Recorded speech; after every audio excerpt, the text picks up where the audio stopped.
diferentemente de toda a história, basicamente, você não tinha tensão entre grandes potências nos anos 90. Os Estados Unidos liderava a economia internacional, a Rússia era totalmente fragilizada. E a China nessa época? Como A tava? China estava em ascensão, mas o consenso nos Estados Unidos era de que seria possível integrar a China no sistema econômico globalizado. Foi a primeira vez na história que a principal potência, em vez de atrapalhar e conter a potência em ascensão, acabou ajudando ela. Porque havia tanta confiança por parte dos Estados Unidos que ninguém achava que, que a China em algum momento ia superar os Estados Unidos. Então, então assim, em retrospectiva, quem facilitou a ascensão chinesa foram os próprios Estados Unidos. É mesmo? Porque havia Como? uma confiança tão grande. Por quê? Porque o país buscou a integração econômica com a China. Então, trouxe a China para dentro da Organização Mundial de Comércio, facilitou muito o investimento de empresas americanas na China. Por quê? Porque para os consumidores americanos ter acesso a bens baratos produzidos na China era uma maravilha. E também a classe, a elite econômica queria muito ter acesso à China porque tinha milhões de consumidores lá. Né? Que estavam loucos para consumir, para comprar carros ocidentais. O próprio cinema, né? Exato, um mercado gigante. Só que essa crença de que isso ia continuar desse jeito, a China ia aceitar simplesmente se integrar nesse sistema sem querer ditar as regras, era uma falácia. Que era evidente que em algum momento a China, ao alcançar o poder econômico dos Estados Unidos, e agora ela está chegando perto, ia dizer, gente, tem algumas coisas que a gente gosta desse sistema, mas outras que a gente vai querer fazer do nosso jeito. Fazer do nosso jeito. E outra, em termos de patentes, por exemplo, em termos de informações secretas industriais, etc., é óbvio que a China copiou muito. Do mesmo jeito que os Estados Unidos copiaram muito quando os Estados Unidos eram potência em ascensão no início do século XX. Também? Claro, da Inglaterra, da França. É o que uma potência emergente faz. É uma tática de guerrilha, entendeu? É normal, assim. Porque toda a legislação ainda não estava estabelecida. Então, tinha um monte de empresa chinesa, muita gente que foi milionário, viu um produto dos Estados Unidos, tirou foto, comprou produziu mais barato na China, sem se preocupar. Engenharia reversa. Total, entendeu?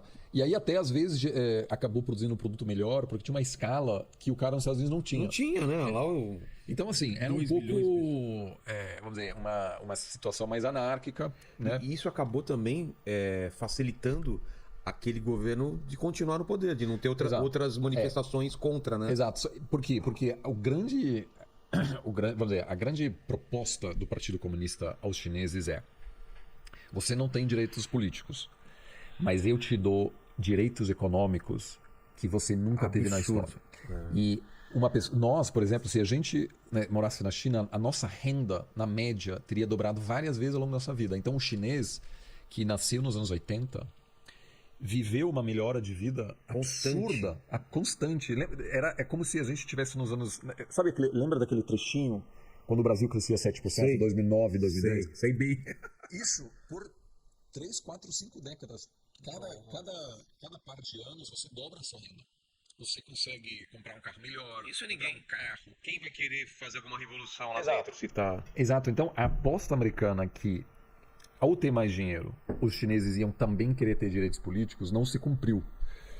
Pelo contrário, o país tem hoje muito menos liberdade econômica, política do que nos anos 80.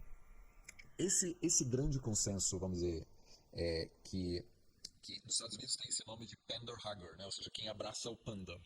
Foi o nome dessas pessoas promovendo a integração maior com a China. Uma visão muito, vamos dizer, otimista, entre aspas.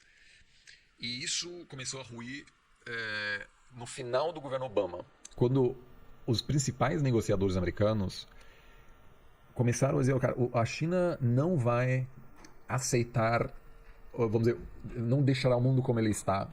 Eles vão começar a querer superar os Estados Unidos, como qualquer grande coisa. Então, mas não era previsível isso? Porque a gente de em fora... retrospectiva, sim. Mas na época também não dá pra saber, né? Sabe quando você tá... Eu acho que momentos de vitória são os piores momentos para aprender alguma coisa. Quando você perde, você aprende alguma coisa. Tem que reavaliar tudo, né? A vitória, depois do final da Guerra Fria, foi um momento de muito pouca reflexão. mais de triunfo, né? Então o Bill Clinton era um presidente que tinha todo o poder nas mãos, tanto que ele trouxe esses países da Europa Leste para dentro da OTAN porque se sentia super poderoso, era um presidente com imenso poder de mudar a história, a geopolítica. Então eu acho que isso fez com que se você está muito otimista, muito confiante, você não vê certos riscos que seu comportamento está tendo.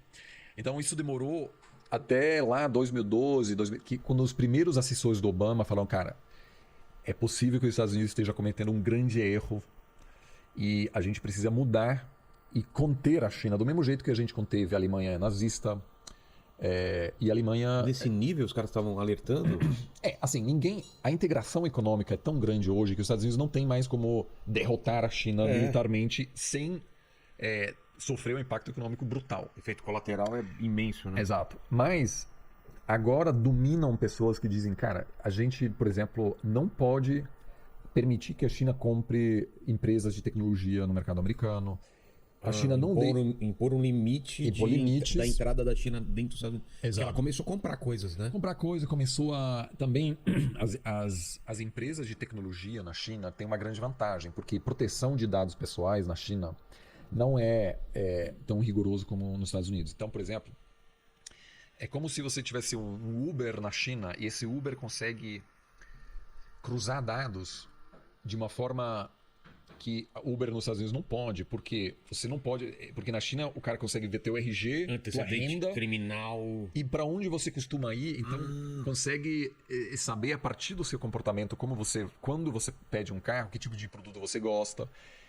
Então teve uma sofisticação tecnológica na China que não tem no Ocidente, e isso em parte explica porque empresas como alguns aplicativos chineses hoje estão muito mais avançados do que aplicativos ocidentais. A Huawei, que produz componentes do 5G, não tem igual nos Estados Unidos.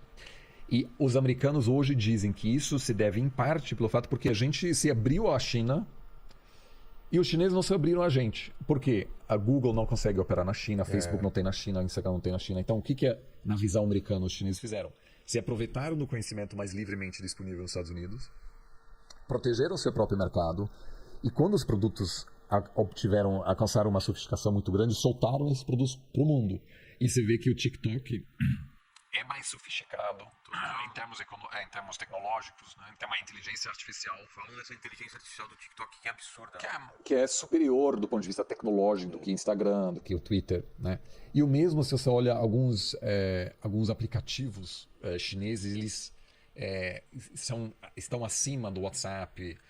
Você tem alguns aplicativos na China integrados que é tipo um WhatsApp, um LinkedIn, um Mercado Livre, um Tinder, tudo junto. Sei. E como é tudo junto, cruza dados de uma forma que, cara, o Tinder chinês te sugere contatos a partir das suas compras no Mercado Livre, entendeu? Ou que tipo de balada, onde vai. Exato, entendeu? Isso no Ocidente ainda não tem. Então, tudo isso fez com que essa grande aposta que marcou nossas vidas dos Estados Unidos em não conter a China, mas em apostar que a China se transformaria não só numa economia aberta, mas numa democracia também.